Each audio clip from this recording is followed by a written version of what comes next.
Olá pessoal, tudo bem com vocês? Eu espero muito que sim, sejam todos muito bem-vindos a mais esse episódio de hoje.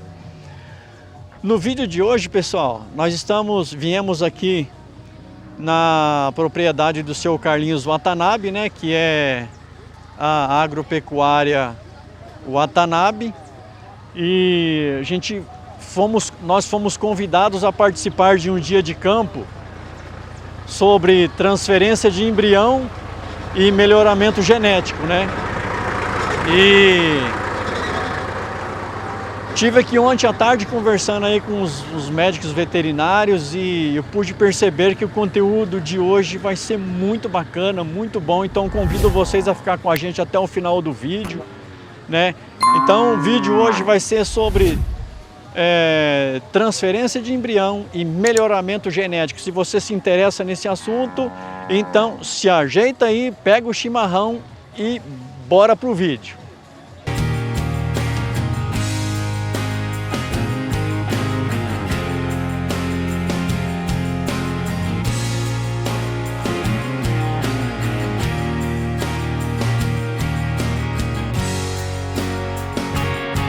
Beleza, então vamos dar início ao segundo dia de campo da Wata Agropecuária.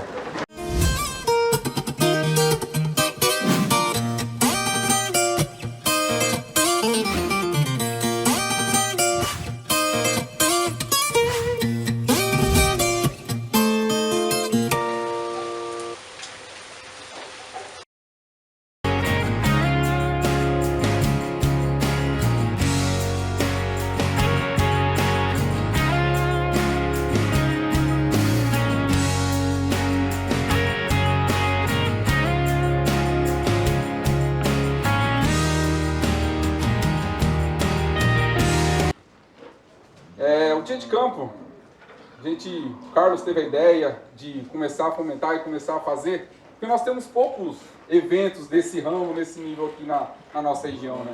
E essa troca de informação é espetacular, né? Esse contato com outro pecuarista, essa troca de ideia.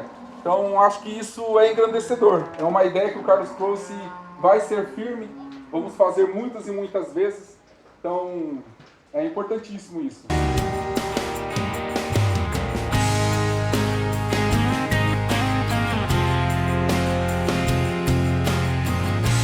Eu posso falar para vocês, nós temos uma sala de aula aberta hoje aqui, né? Temos as doadoras aqui, temos as receptoras paridas, temos receptoras transferidas, temos touros. Então aqui ao nosso lado hoje nós temos uma sala de aula aberta, muito bom, muito didático, onde nós vamos ver as coisas acontecerem, né? Eu estou aqui com o gerente agropecuário da Wata Agropecuária. Estou aqui também com o doutor Gabriel, perdão, esqueci o nome. É muita informação, né? E vamos falar um pouco aí sobre esse negócio aí de transferência de embrião, melhoramento genético, manejo dos animais, né? Para começar, o que é exatamente transferência de embrião e qual o seu objetivo dentro da técnica da pecuária moderna? Maravilha, agradeço a oportunidade de estar conversando com toda a sua mídia e todos os telespectadores. Obrigado. É sempre bom levar informação e conhecimento e quebrar paradigmas, né? Certo. Primeiro que a FIV, né, a transferência de embrião, é uma biotecnologia e ela é utilizada para a gente multiplicar indivíduos superiores geneticamente e ao final dessa equação trazer aumento de produtividade e aumento de rentabilidade com indivíduos superiores para características de impacto econômico, que vão ganhar mais peso, vão produzir mais leite, vão colocar um melhor grau de acabamento, melhorar rendimento de carcaça, trazer docilidade para o rebanho. Ou seja, a gente utiliza da biotecnologia da FIV, da transferência de embrião, buscando acelerar o progresso genético, aumentar essa produtividade do rebanho. Ok, muito bom. Hoje a gente utiliza toda essa metodologia de melhoramento genético para apoiar o sistema de produção das fazendas e gerir matrizes. Essa é a grande riqueza do melhoramento genético. A maior riqueza está na gestão do rebanho. A gente identificar as nossas matrizes positivas, negativas, o que tem maior produtividade e menor produtividade, e depois agir. né? O que a gente vai fazer em cima disso? O grande segredo, pessoal, desse processo todo é identificar os animais de alta produção. O Gabriel falou muito bem aqui. Eles têm uma expertise muito bom em nos mostrarmos quais as doadoras, quais são os animais superiores. E muitas vezes, eu acho que um dos grandes erros hoje que o criador comete a campo é não identificar adequadamente quais são os animais superiores. Existem técnicas para isso.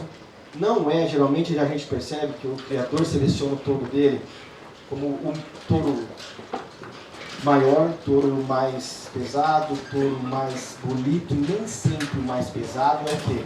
O melhor. Então nós temos que levar em consideração, né, os filhos, os pais, os irmãos, os meio-irmãos, os primos, né? Nesse processo, nessa matriz de avaliação, né, o pessoal do melhoramento genético faz muito bem. Então, depois que nós identificamos, nós então buscamos o quê? Né? Aumentar o número de descendentes. Mas eu percebo hoje a campo que os criadores, muitas vezes, que não fazem um trabalho de melhoramento genético, por incrível que pareça, às vezes eu produzo embrião de doadoras que não foram animais selecionados adequadamente, e com isso a velocidade de melhoria é a mesma de pior. Então eu falo muito bem isso, né? Ou seja, a técnica eu aumento o número de descendentes dos animais superiores, mas eu também posso estragar numa escala o quê? Muito alta. Então, as duas curvas elas são importantes. A velocidade que eu aumento é a mesma que o quê? Que o estrago. O que é preciso observar na escolha das vacas doadoras e das receptoras para que o resultado seja bom? Essa é com o doutor? Positivo. Tá. Positivo. O que é preciso? Essa bola é comigo, né? Tá. É muito importante a pergunta, porque identificar animais com perfil de doadora ou doadores de sêmen, né, multiplicadores de genética, é algo complexo, é algo muito sério, porque a gente vai multiplicar isso nas próximas gerações. Se a gente fizer isso de forma incorreta, a gente vai acelerar para o lado errado, a gente vai errar, né? Então a gente vai promover um pioramento. E o que a gente quer, o que a gente busca, é justamente ser o mais preciso na seleção dessas fêmeas e dos machos também, para multiplicar nas gerações futuras e promover o progresso genético. Certo. Agora, existe uma série de características técnicas e zootécnicas, que quando a gente olha o animal, que a gente precisa identificar na prática, no campo, no dia a dia, né? Além da avaliação genética. Certo. O animal tem que ser um animal equilibrado, zootecnicamente, isento de defeitos de locomotores, algum tipo de defeito estruturais, de lombo, por exemplo, defeito de temperamento. Então esse animal tem que ser isento de uma série de defeitos ou problemas que a gente vai multiplicar, né, essa fêmea, esse macho em gerações futuras. E esses desejos nós não queremos carregar. A gente quer carregar a parte boa. Entendi. E na parte das avaliações genéticas, nós precisamos identificar os indivíduos positivos para as características de impacto econômico. Por exemplo, ganho de peso, acabamento de carcaça, musculosidade, perímetro escrotal, idade ao primeiro parto. Características que vão trazer retorno econômico para o produtor rural. Certo. Resumindo, não é qualquer animal, qualquer vaca, né? Não é qualquer animal. A gente está falando da ponta do iceberg. Se a gente for olhar para trás aqui, a gente pode observar as doadoras. Elas são ranqueadas por produtividade, não somente aqui dentro da fazenda, mas em cima de mais de 45 mil matrizes avaliadas dentro do melhor de produção. Então é um grupo seleto, a pressão de seleção é altíssima. Entendi, correto.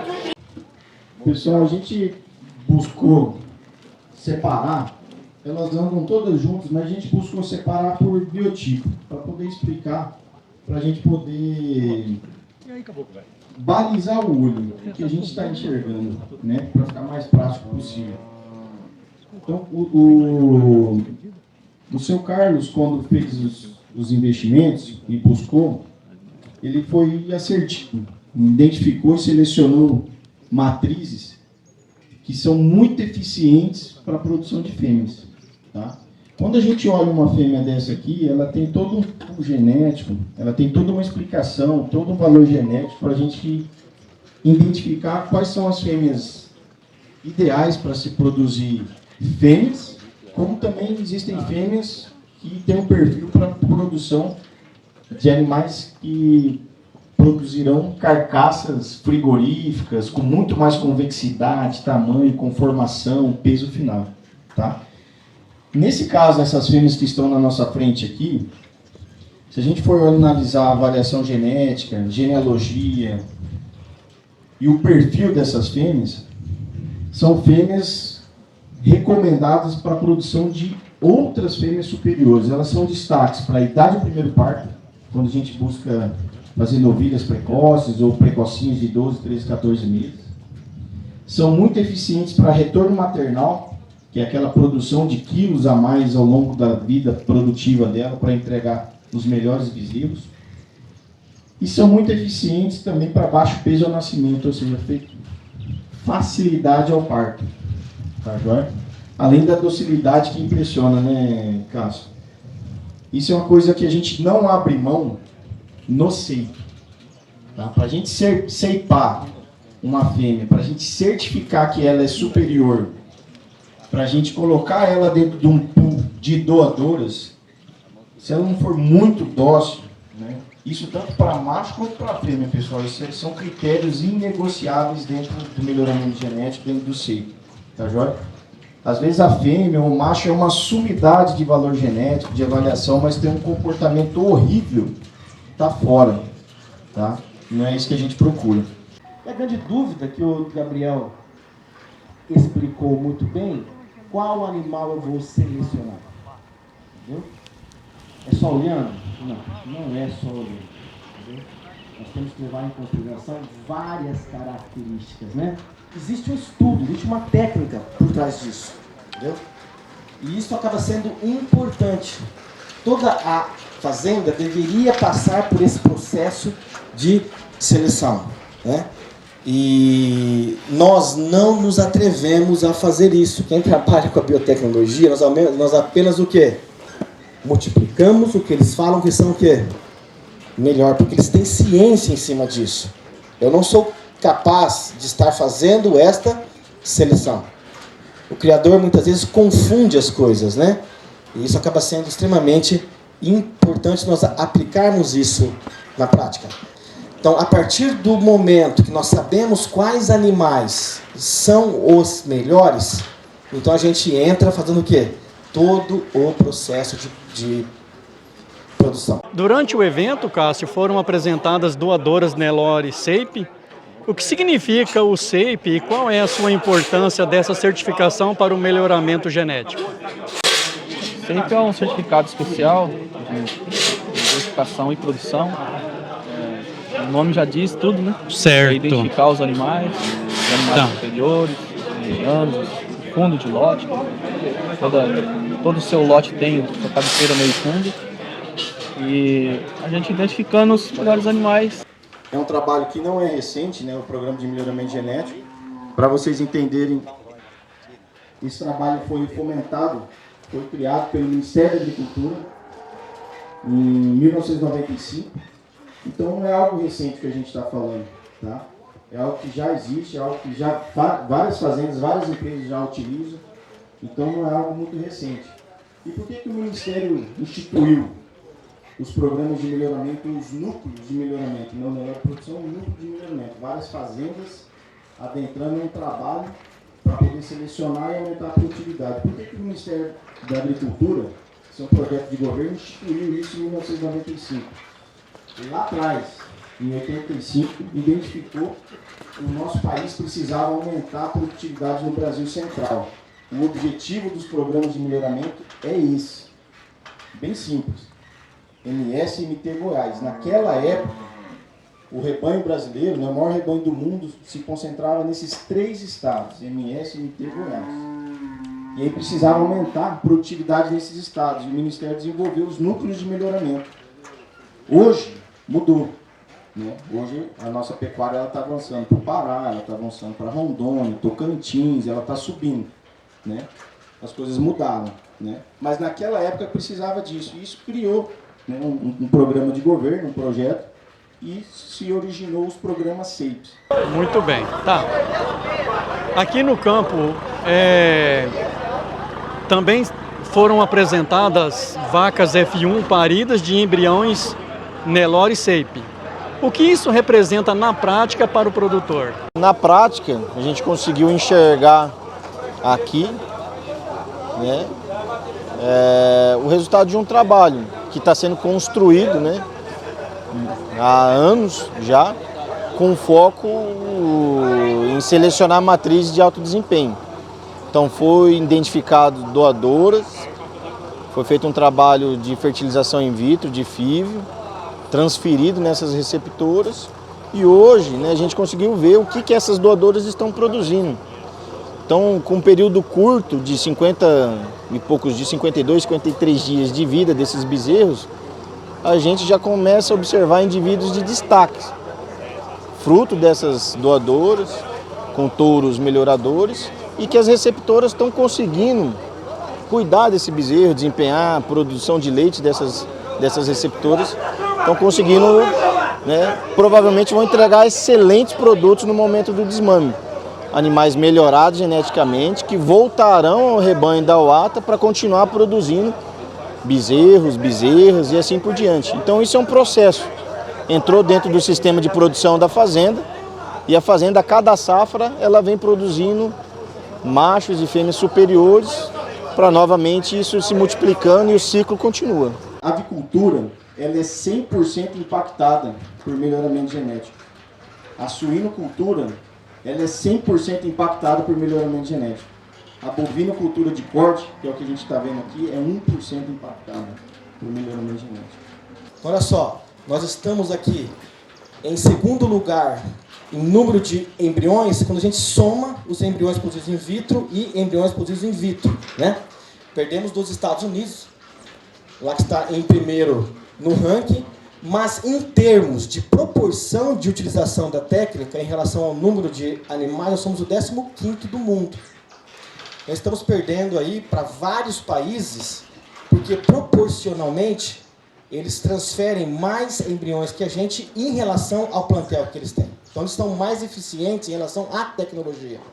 Ou seja, o pessoal usa mais as técnicas ou as biotécnicas da reprodução, né? Mas o grande objetivo nosso é o quê, gente? Aumentar o número de descendentes, né, dos animais geneticamente superior. Quais os cuidados as doadoras precisam ter antes e depois da coleta dos embriões? Precisa ter um cuidado, né, antes e depois da coleta dos embriões, né? Sim. No geral, são matrizes normais como qualquer outras matrizes, só que de alto desempenho, que foram identificados através de matemática, através de ciência, através de um processo. Certo. Então elas ficam a pasto, né? A gente cuida para ter uma nutrição ideal, para poder ter o maior pool, né? Maior quantidade de ósseos a serem coletados. E esses ósseos virem embriões, né? E depois se convertam em fertilidade, em prenheses, né? Certo. Essa coleta aí não enfraquece o animal em nada ali no momento? Não.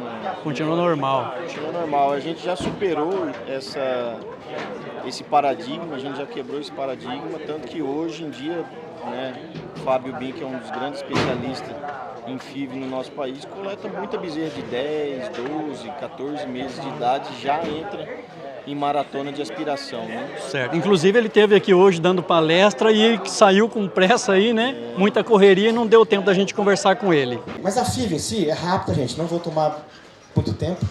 Ela tem algumas etapas que precisam ser cumpridas para a gente poder fazer esse processo. Por isso que quando nós utilizamos a técnica em uma determinada fazenda, a gente acaba visitando bastante esta fazenda, ao ponto que o criador acaba sendo um grande parceiro, né? Mas nós trabalhamos em si com aspiração folicular, né? Com a procura e avaliação de oócitos. Isso é feito na própria fazenda. levamos para o laboratório, fazemos a maturação, fazemos a fertilização, olha só. E aqui nós podemos utilizar tanto sêmen sexado de macho, quanto sêmen sexado de quê? De fêmea, né? Então os criadores de leite, nem se fala mais em sêmen convencional. 100% só sêmen sexado de fêmea, que eles não querem os machos, né? Lógico que a técnica de sexagem hoje nos dá ainda em torno de 12% de macho, mas 80%, 90% dos produtos nascidos são todos o quê? Fêmeas. Hoje, no SAPE, nós já temos touros provados, né, já com doses sexadas de fêmea, que funcionam muito bem. Então, nós temos condições hoje de produzir todos os embriões já com sêmen sexado de fêmea. E os produtos que nós temos obtidos já são o quê? 80%, 90% já com sexo definido. Isso nos dá uma margem de melhora imensa, porque a gente evolui numa velocidade muito grande. Depois nós realizamos esse cultivo embrionário e então fazemos a transferência dos embriões. E dali 9, 10 meses temos os nascimentos, como vocês estão vendo aqui também, né? Em 2 aspirações foliculares, foi 2, Cássio? 2, né? Em 2 aspirações foliculares aqui os produtos todos nascidos, fruto destas doadoras aqui, né? Aqui então nós realizamos a aspiração folicular, ela é feita na fazenda mesmo, precisamos de um tronco, né? O mínimo de um tronco, e nós conseguimos então realizar a aspiração folicular, como nós estamos vendo aqui. Eu uso um ultrassom para isso. Nós vamos no ovário, né? Então o ovário da fêmea, ela tem 2 regiões, uma região que seria o córtex, como se fosse uma laranja cortada ao meio, a casca seria o córtex.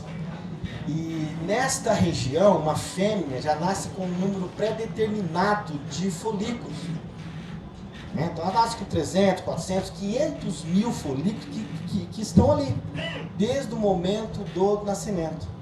E a partir do momento que ela nasce, um grupo de folículos deixa esse estágio de dormência, entre aspas, e começa a se desenvolver. Cada 8, 10 dias temos uma onda de crescimento folicular, né? No caso de uma mulher, chega um momento que esse estoque acaba, né? Então, no quadro da menopausa. Mas a vaca também chega? Também chega, da mesma forma, a gente abate ela antes. Por isso que as doadoras muito velhas não produzem tantos ovócitos, porque já não tem mais o estoque. Então a gente retira isso, dali 3 dias está tudo ali novamente. Então posso fazer uma aspiração a cada 20 dias, 30 dias, às vezes aperta 15 dias. Não tem fêmeas, nós conseguimos produzir 150, 200 filhos dela no ano, né? Ela é uma fêmea que nos disponibiliza bastante ósseo. Então a velocidade de crescimento é muito grande. Isso acelera o melhoramento genético animal, porque ninguém quer mais esperar, né? E com a seleção genômica agora, você no momento que o bezerro nasce, você coleta o pelinho da cauda, ali você já sabe se esse animal vai ser uma doadora ou não. Por isso nós estamos aspirando no filhas de 8 meses, 10 meses, né? É muito rápido as coisas. Nos Estados Unidos hoje eles já estão fazendo biópsia embrionária, ou seja, o embrião antes de transferir, eles já sabem se aquele produto que vai nascer vai ser uma doadora ou não. Então é muito rápido. No leite isso é muito rápido.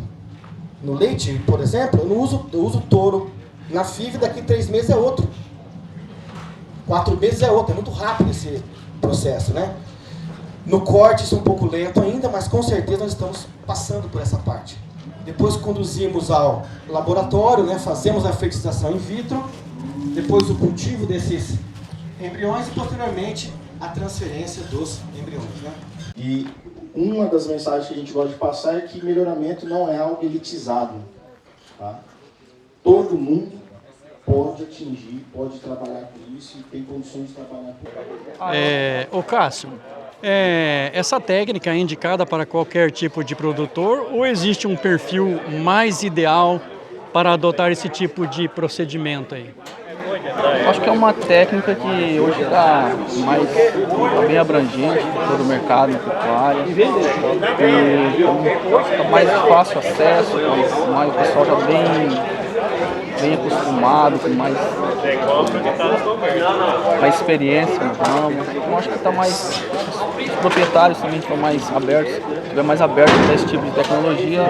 É uma tecnologia que ajuda muito a somar e replicar os melhores indivíduos. Um pacote de 30 embriões no valor de R$1.000 cada embrião com prenhez garantida. Tá? A prenhez garantida. E R$1.200 com prenhez sexada. O mercado de hoje, como é que funciona? É entre R$1.500 a R$2.000 um embrião, independente da prenhez. Então, assim, vamos falar desse nosso pacote de 30 embriões. Se você compra 30 embriões a R$2.000, são R$60.000. Como o Fabinho comentou, a taxa de prenhez é em torno de 50% a 35%. Aqui hoje nós conseguimos taxas maiores, né, excelentes. Quando nós temos uma propriedade que nos fornece uma estrutura adequada, né? Essa doadora mesmo, nós podemos prender ela no tronco agora, fazemos uma aspiração folicular e daqui 8 dias estamos fazendo a transferência dos embriões. Né? Então, se nós temos uma propriedade que nos oferta uma estrutura adequada, uma estrutura com uma condição de nós realizarmos a técnica, a questão nutricional, a questão sanitária, toda ela aplicada, nós temos condições então de fazermos o quê? A produção. Né? Aqui é um exemplo, porque as taxas de prenhez aqui, a gente nem gosta de conversar muito, de falar os índices, porque às vezes as pessoas não acreditam, né? Mas chegou a ter taxas aqui superior a 70% em cada transferência, né? Ah, é a média? Não, não é a média. Não é a média. Mas aqui, devido às condições que nós temos adequadas, nós conseguimos superar as expectativas. Mas fazendo a conta, se comprou 30 embriões a 60 mil, vamos conseguir 50%, são 15 embriões. 15 embriões, 60 mil, R$4.000 um embrião. Então hoje, especialmente, está R$1.000 o embrião com a prenhez garantida. Tá? É um preço acessível. Nossa equipe vai estar aqui disponível para conversar com cada um de vocês. Está tudo muito mais próximo. Nós podemos, tem o Cressol nos ajuda, parcelamento, nós podemos pegar gado na troca. Então, tudo bem mais próximo, tá, pessoal? Então, o Carlos vai estar aí disponível para conversar. O Cássio também está aí. O Cássio também pode ir na fazenda, o nosso gerente pecuário, vai até a fazenda de vocês, mostrar como é o manejo, dar aquela conversada, aquela preparada, porque às vezes é novo, né, na fazenda esse tipo de serviço. Então o Cássio vai estar disponível também para estar junto nesse pacote. Quero deixar aqui, em nome da UATA Agropecuária, o convite para todos os inscritos aí no canal do Momento Agro, que acompanha aí o Sidney, que quem tiver interesse em conhecer um pouco mais sobre o projeto da UATA, conhecer um pouco mais sobre o Nelore Shape, sobre suas qualidades, suas vantagens, conhecer sobre as nossas doadoras, suas linhagens, tem os progênios, né, já vê esse trabalho acontecendo, né, do Nelore Shape, né, quem tiver mais interesse em ver mais aqui na propriedade, ver os animais, né, conhecer mais sobre essa nova, não tão nova tecnologia, né, mas que aqui na nossa região se torna nova, né, que estamos aqui de porteiras abertas para atender, né, e tirar dúvidas e mostrar também como que funciona aqui o projeto Nelore Shape, né, que é um Nelore de ciclo curto. Mostrar aí para todos o pessoal aí, os pecuaristas que queiram ver um pouco mais sobre essa qualidade desse Nelore Shape, né, e nos surpreendendo aqui.